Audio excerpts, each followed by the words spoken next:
Good morning. I'm Dr. Sunita Shekhawat, and today we will be talking about Peripatus.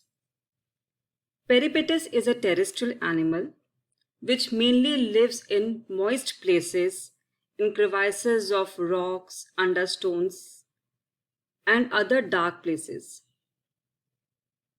Study of Peripatus has a very large importance because there is a phylogenetic relationship between two taxonomic groups. This animal, Peripatus, displays some of the characteristics of annelids and some of the arthropods, besides having its own typical features. So, Peripatus is often referred to as the connecting link between the annelids and the arthropods. Peripatus belongs to the phylum Onychophora, which is conveniently classified with arthropod as one of its class. But the modern system of animal classification has been given to it and a status of independent phylum. There are more than 70 species in this phylum belonging to few genera or possibly to one genus, Peripatus. So before moving further regarding its taxonomic position, its affinities with mollusks, annelids, arthropods, and its own peculiar characteristics, I would like to show you a YouTube video. Please have a look. You can have a look at this animal. This is Peripatus. Peripatus having legs which number from 14 to 43 pairs. This is the antenna. Here you can see the antenna having whorls on it. You can see the number of legs, paired number of legs, and the number varies from the species to species. If you have a closer look, you can see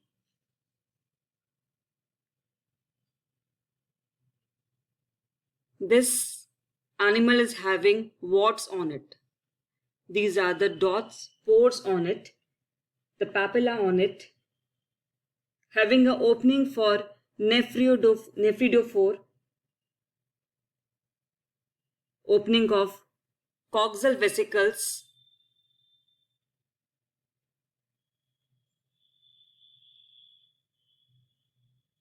so this is the animal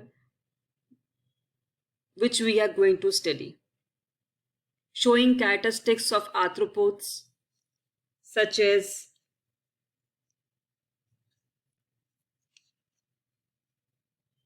presence of antenna, jaws are modified appendages with striped muscles, locomotion by definite legs. Of course, legs are, see the number of legs. So the locomotion is by legs, and this is an arthropod character. Cuticle is made up of a chitin. In this you can have a very clear picture of this Peripatus, a connecting link between arthropod and annelid. So this was a YouTube video.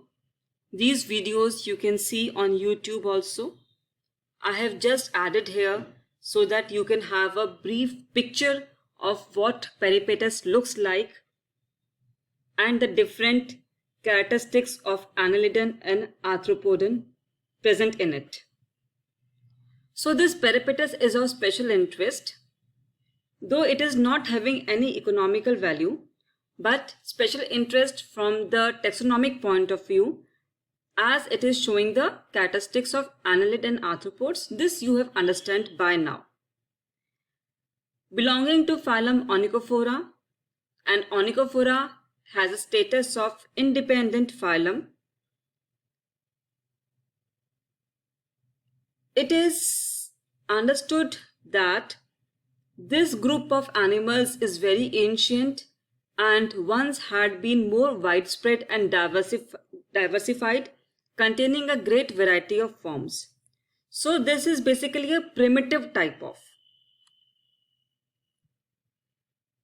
Next we come to the different affinities which Peripatus has. The genus Peripatus was established in 1826 by Goulding. He regarded it as a mollusk because he thought it is a very sluggish animal having a moist skin and slug-like antenna.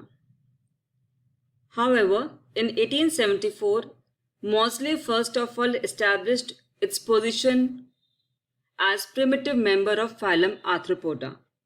And now you know it belongs to a separate independent phylum Onychophora. So first we talk about annelidan affinities. You have seen Peripatus now. It is having a vermiform body, just like the other annelid worms have, like earthworm. There is no true head. The segmentation is homonymous. There is a thin cuticle present outside.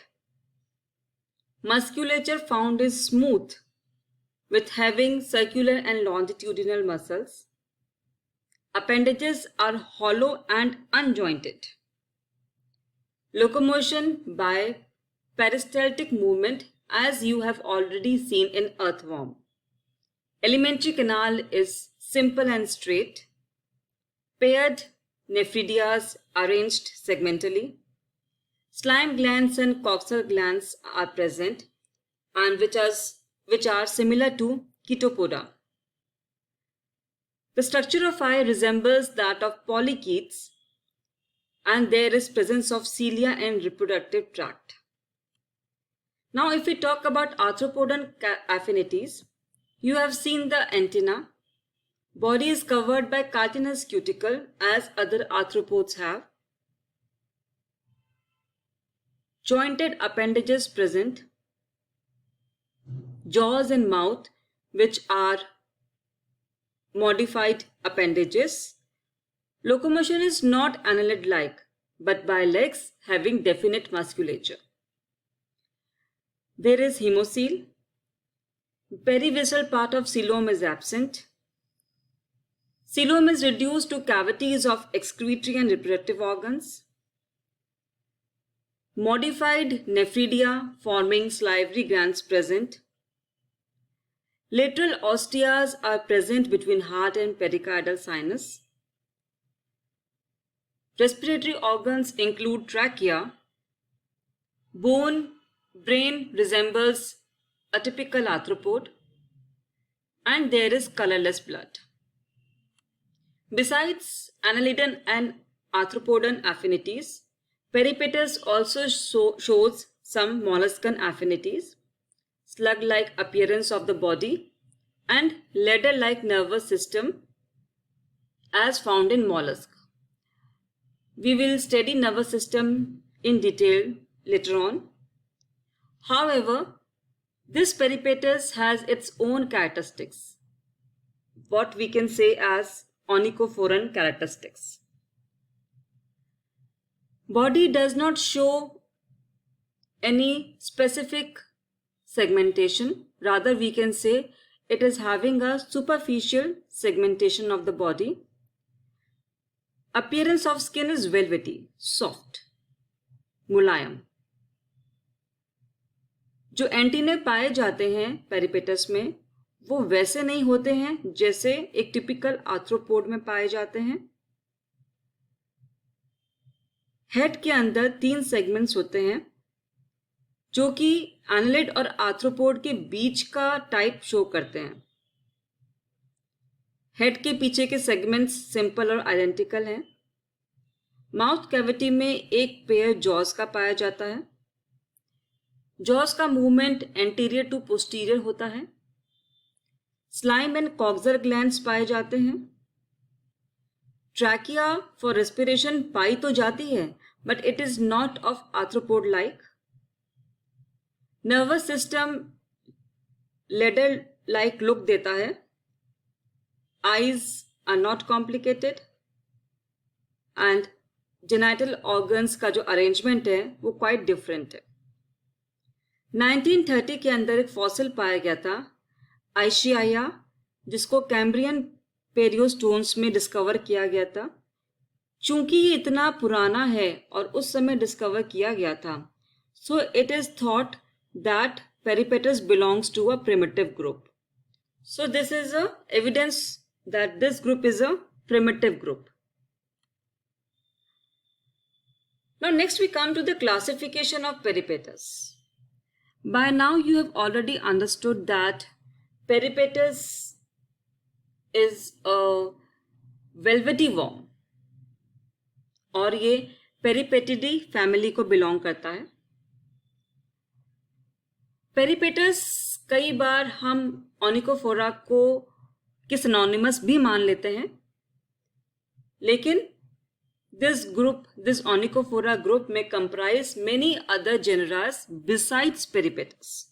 So Peripatus is not Onychophora as a whole, rather it is one genus of phylum Onychophora. As you all know now, kingdom Animalia, phylum Onychophora,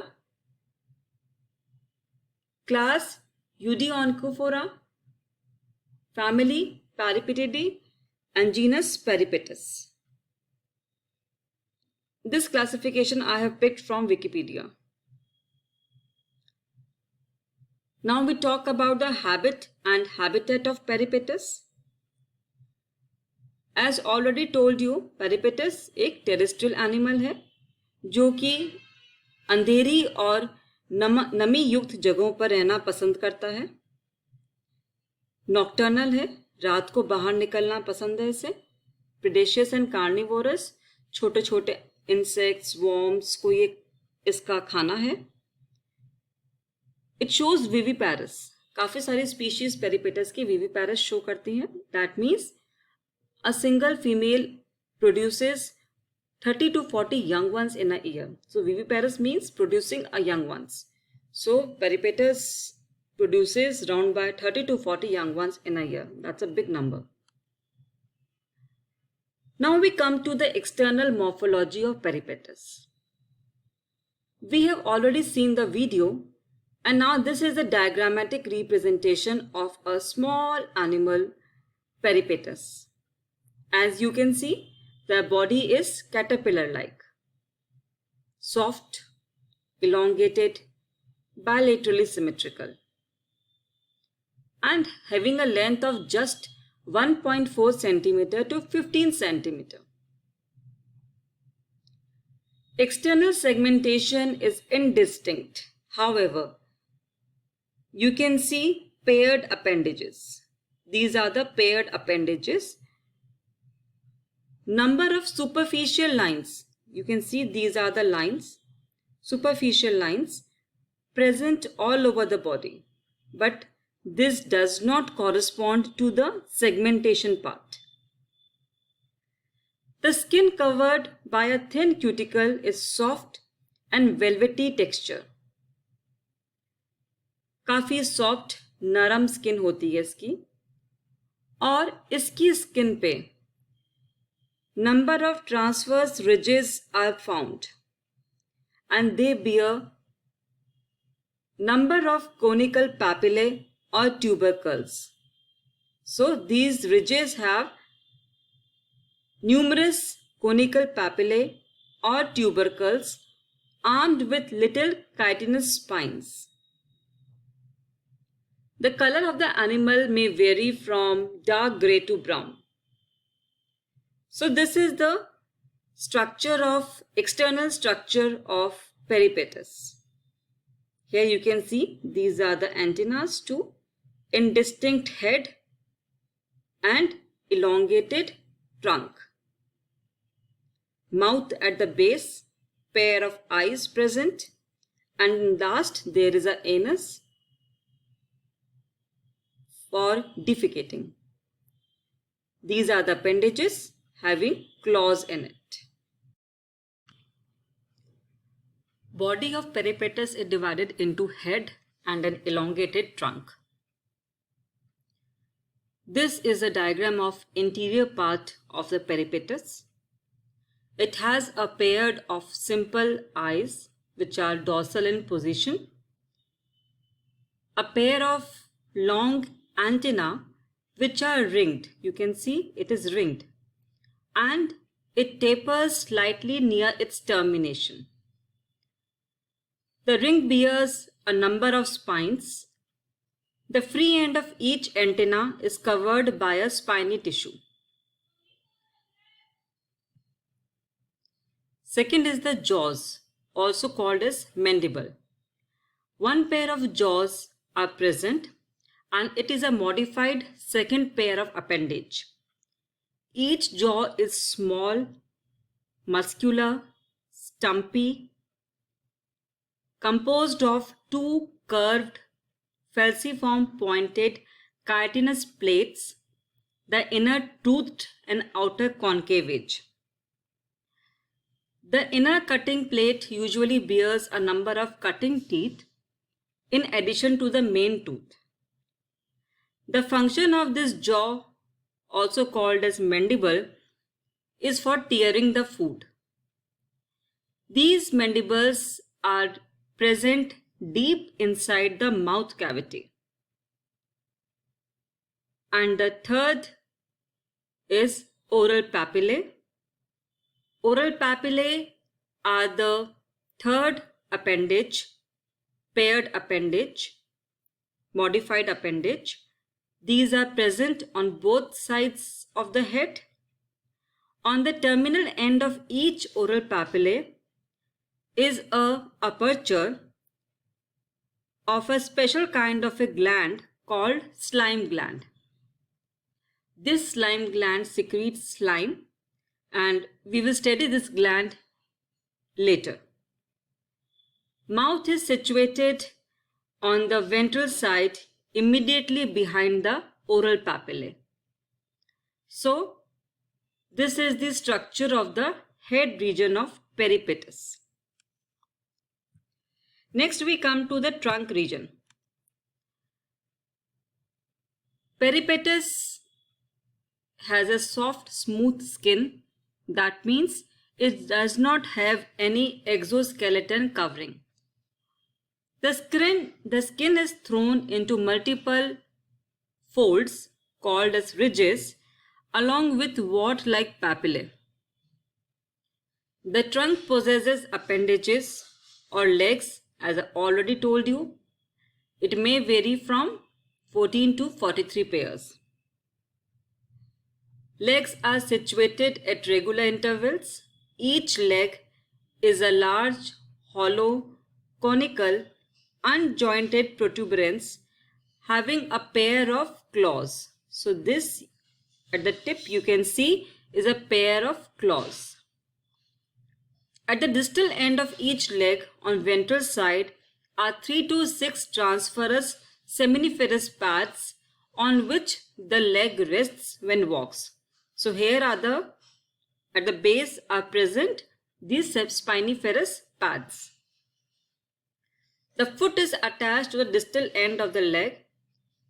It bears 2 sickle-shaped claws, 2 to 3 papilla. The anus is present at the posterior end of the alimentary canal, behind the last pair of legs. The genital pore or reproductive opening is situated on the ventral surface between the last pair of legs, just in front of the anus. Nephidiopore lies at the base of each leg. So we have nephidiopores. Here this is a nephidiopore, this small opening. This is a nephidiopore. These are papillas, opening of gonopore, anus opening. So this is how the trunk looks from the ventral side. Now we come to the body wall of peripatus. The body wall consists of outermost cuticle followed by epidermis, dermis and muscles.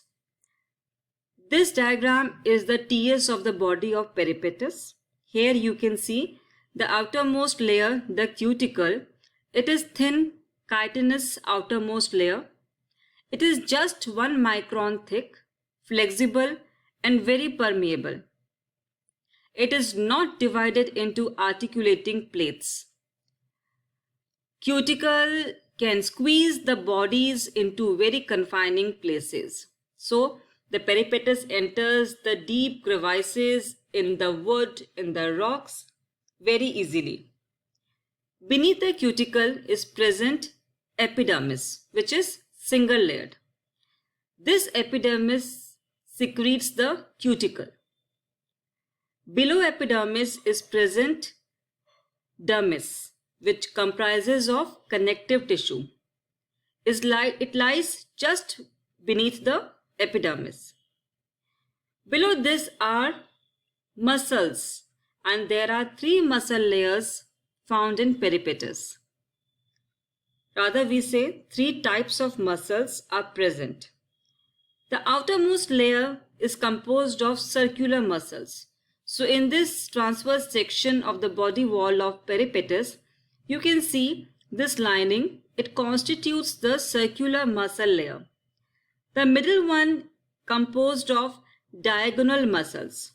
So you have diagonal muscles in middle one, and the innermost layer consists of longitudinal muscles. So the innermost layer is here, the longitudinal muscles. The main muscles of the body wall are unstriated, divided into fibers, each invested by a delicate membrane. The muscles of the jaws are transversely striated. Thus, by looking at the body wall of peripatus, it was construed that it is basically typically of annelidan pattern. So, in this diagram, in this transverse section, all the things are very clear. The body wall, cuticle, epidermis, dermis, circular muscle fibers, longitudinal muscle fibers. This is the section, transverse section of the leg region, having a claw at the tip, opening of nephridiopore at the base. These are the nerve cord sections, slime glands present, gonads, a small heart in the pericardial cavity. So, you must have a look at this diagram and try to learn it.